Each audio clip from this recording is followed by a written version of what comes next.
Ginger. That's what you need. A mouthful of the good stuff and you'll see the back of any seasickness. Oh, thank you for your support, John. Don't suppose you actually brought any ginger? No, I don't get seasick. Terrific. Don't worry, Sherry. We've almost arrived at Cordona. I can see land through the porthole. So much for docking by tea time. The captain seemed more interested in his maids than in his maps. Oh, is Sherlock grumpy? Cheer up.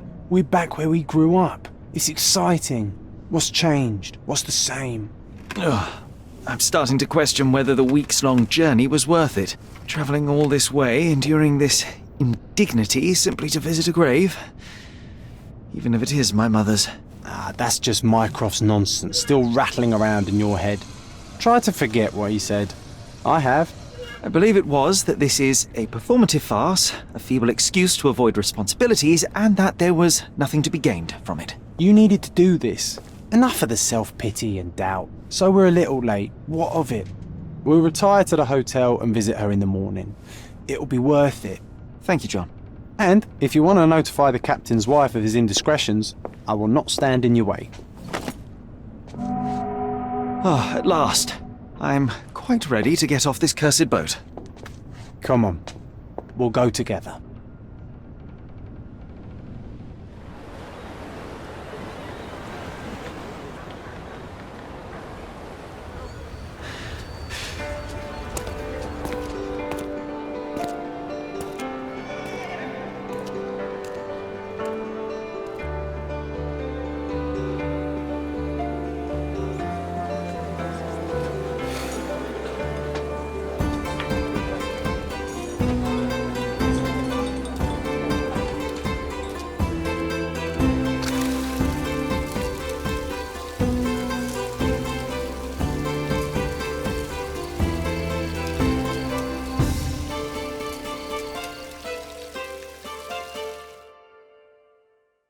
Hey, Sherry, come on, catch up. Yes, yes.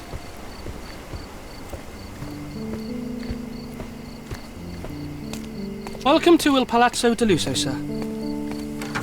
Welcome to Il Palazzo di Lusso, sir. We just need your signature.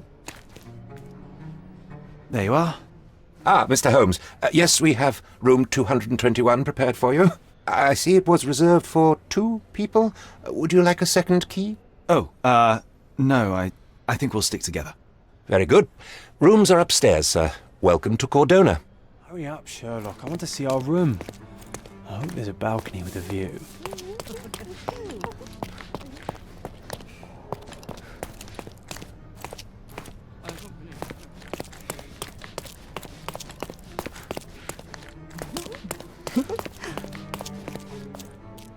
Those are the sharp eyes of a man with a bright mind.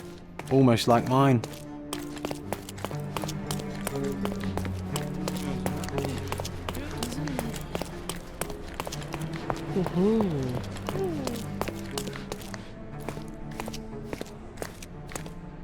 I apologise, sir, but your room is not yet ready. Perhaps, in the meantime, you would like to relax in the foyer?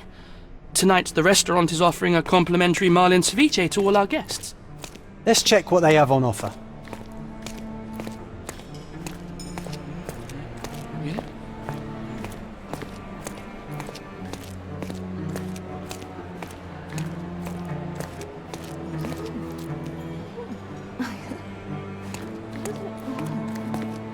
Hey, Sherry, just our luck.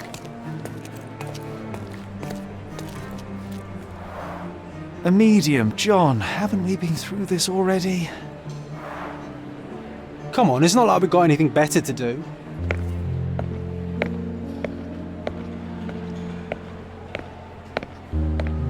Excuse me, sir, but I believe Mr. Galich is conducting a seance at the moment. Perhaps you'd care to have your portrait drawn while you wait? Why? Pardon me? Why should I sit for a portrait? Sir, it's art. It doesn't need a why. It is its own justification. All things require justification, be they objects, systems, or beliefs. How about art as the lens through which we see the truth of the world? That's backward. Truth is not subjective and not complicated. It's just the truth. It either is or it isn't. You do not need a lens to see it, just an open mind. Ha! That seems rather close-minded. Truth, like beauty, is in the eye of the beholder. So tell me, what do you see? Mediocrity.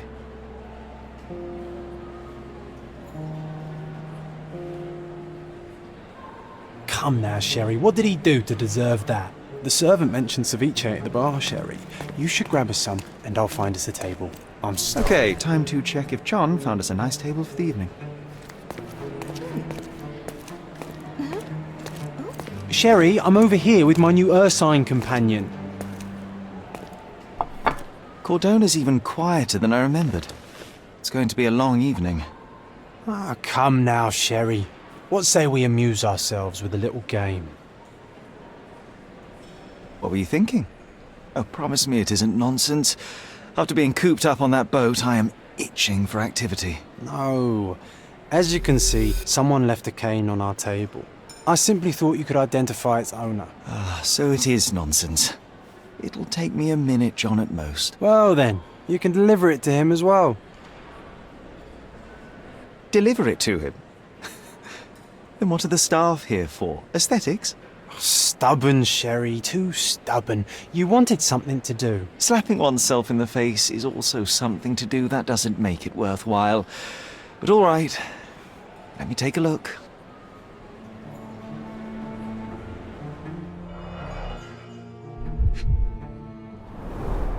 The cane is made of ebony, it's worn uncared for, and bears the scars of numerous hits. A crest depicting a bulb of garlic in a meadow, perhaps the Fielding family or Meadows, or Craven, from the Old English name meaning garlic place. The hand grip is a head of a golden Javanese statue, probably stolen from a temple. The dents suggest it has been used as a bludgeon. This cane is an expensive and ostentatious weapon. Its owner must be vain, volatile, and of noble English blood. Take it with you, Sherry. Let's return it to its owner. All right, I hope you noted down your observations in your casebook. But how are you going to find this nobleman? The cane itself is not enough. I may have to ask other guests if they saw who was here.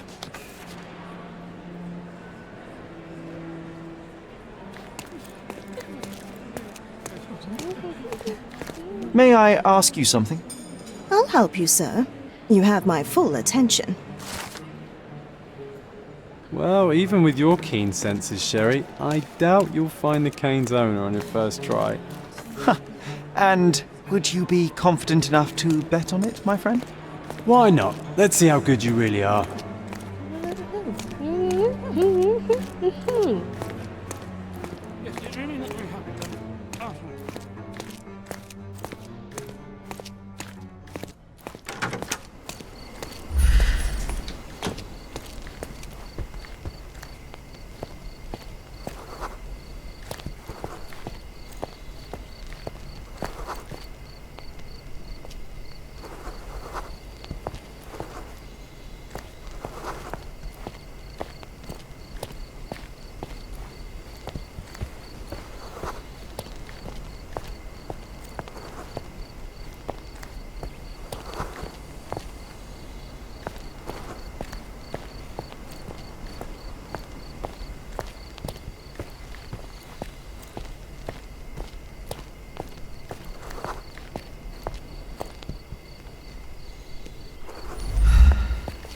Help me, please.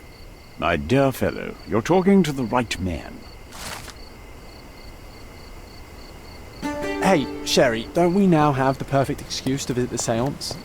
I'm just going to give the cane to its owner. You will not persuade me to take part in this show.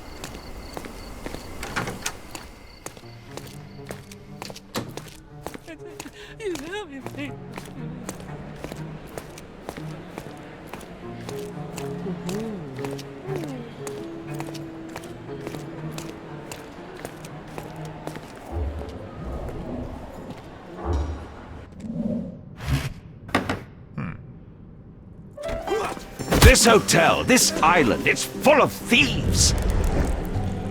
First my cane, now the diamond. Take your hands off me! Do you even know who I am?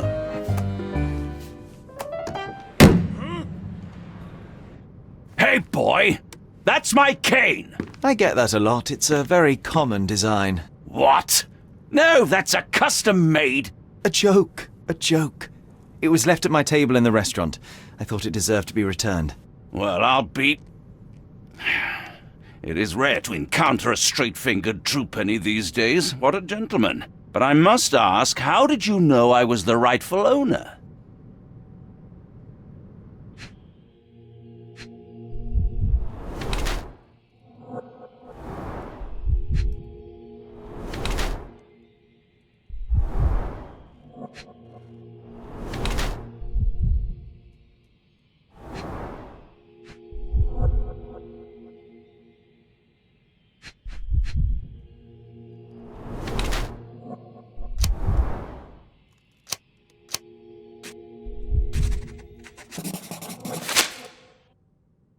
Simple deduction. Your cane told me everything I needed to know. I was after a strong middle-aged man with a keen interest in adventure, noble blood, and affection for strong drink.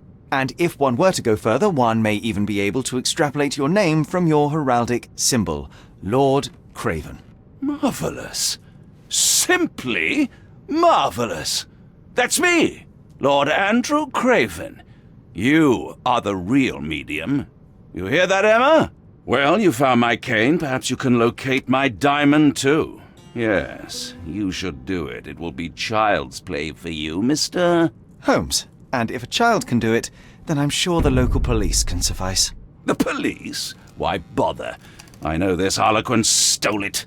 The only question is, where is it hidden? Fine. Give me my stick and I'll resolve the matter myself. This thief almost confessed after a single punch.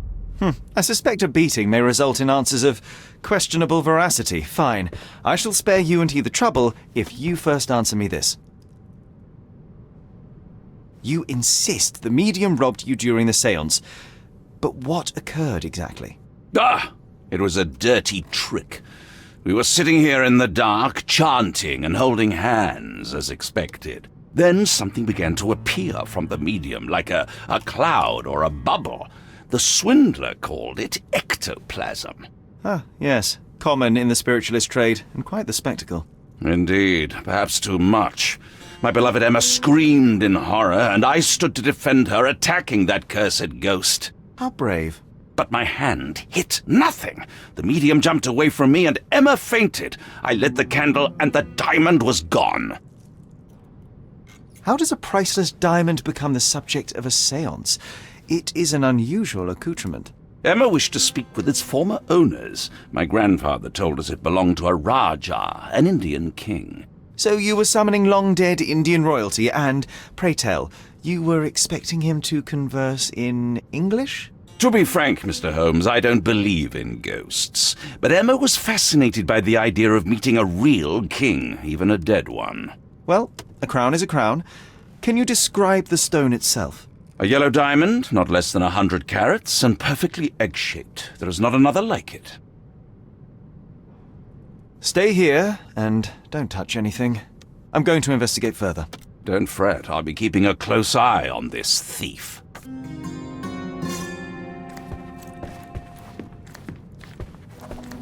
Pale skin, quickened pulse, unsteady breathing. She's barely conscious.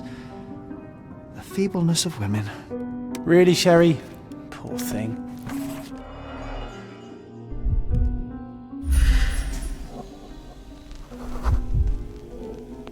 The diamond was placed on the table so that all participants could reach it. This must be the ectoplasm. Too bad there's not enough for a proper chemical analysis. Ectoplasm. The ghost was here, Half Sherry. a glass of Balblair scotch and the remains of a Paul Larranaga cigar. What else does a gentleman need? There are light traces of rouge on the edge of this wine glass.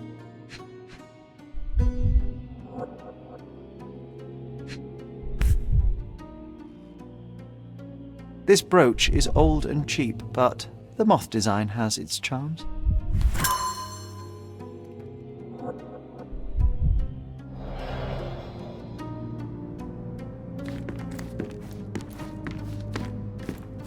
This hefty chair has nearly broken after hitting the wall. Could one man even lift it? At Cambridge, I was captain of the rugby team. It was no place for weaklings.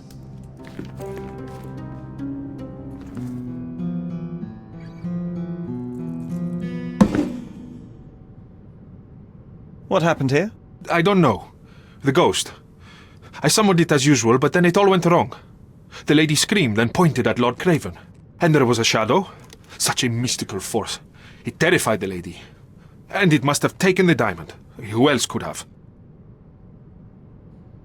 Do you feel the presence of any supernatural entities at the moment? Are you joking, sir? My nose is broken, this maniac wants to kill me, and you're asking about the spirits? I suppose this can wait. I will investigate, and the culprit will be identified. But this stubborn brute Lord Craven blames me right now. As if I could do something like that. Perhaps you can reason with him? Please? Seems like you're ready to delve into your mind palace, Sherry. I'm sure you'll make some good deductions.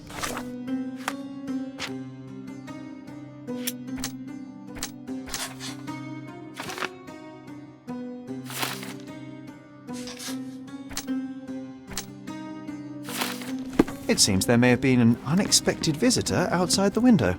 I hope it was the ghost of the Raja.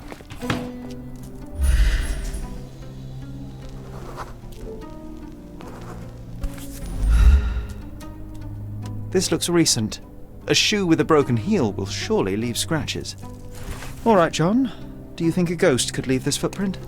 I'm reserving judgment. Use your keen eye to follow the trail.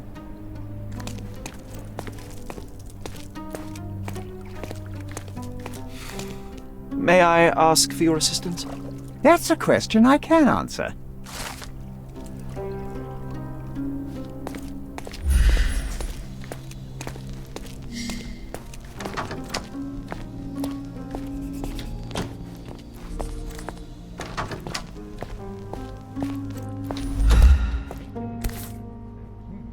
Rose D'Amour. All the maids in the hotel wear this exact shoe. Size 4 with a broken heel. So, definitely not the ghost of a Raja. Unless... No, what a shame. Our witness was a nosy maid. Searching the entire hotel could be difficult. Perhaps the other maids can help us find her. Can you satisfy my curiosity? You look like an honorable man. I have some information for you.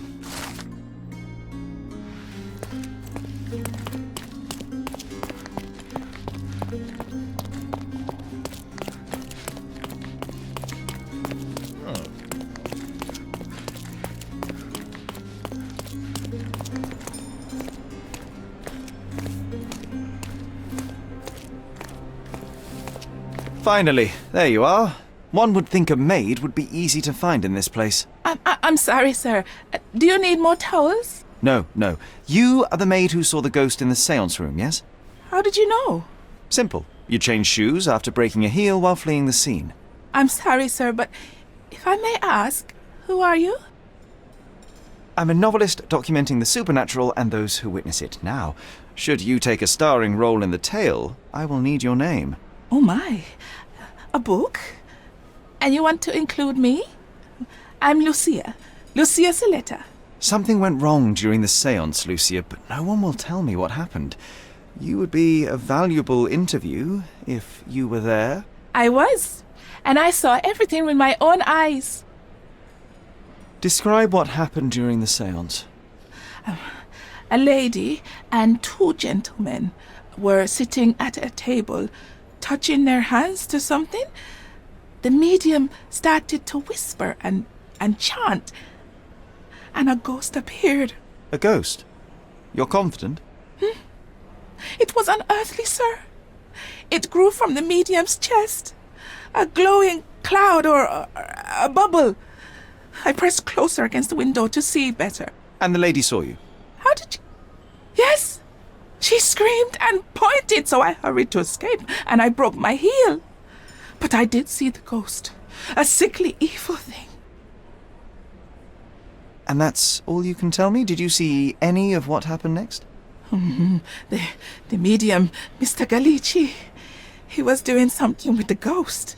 He grabbed at it like he was trying to catch it. And then I ran. I suppose I should be grateful you endured these horrors for such a long time. All right, I have your account memorized. Good day. You lied to the poor girl, Sherry. What a tease. She'll dream about being a character of that book. Surely a pleasant dream is better than no dream at all, John. Oh, let's get back to the crime scene. I always love seeing you explain simple things to simpletons. Lady Craven retired to her room to rest. Lord Craven remained here until the staff reported that the medium was locked in his room.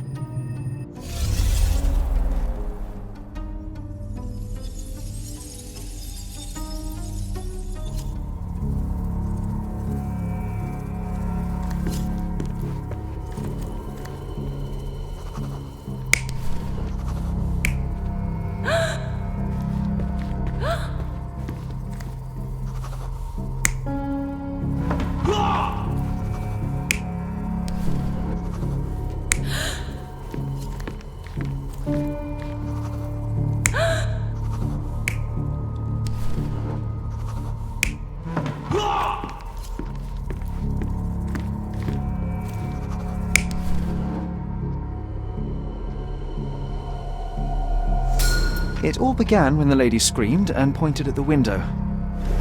Lord Craven jumped up, ready to face anything, ghost or human. The medium shrank back in dismay. He was not expecting such a reaction and had to quickly hide the ghost. The lady was the only one left touching the diamond, at least until she fainted. Amazing! It's like you saw it with your own eyes, sir. Oh, I forgot that you were here. I guess I should discuss all of this with Lady Craven.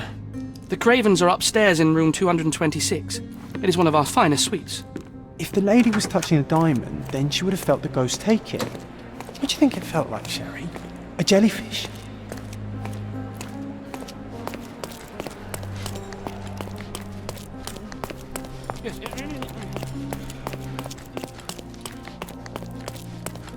Lady Craven is not who she seems.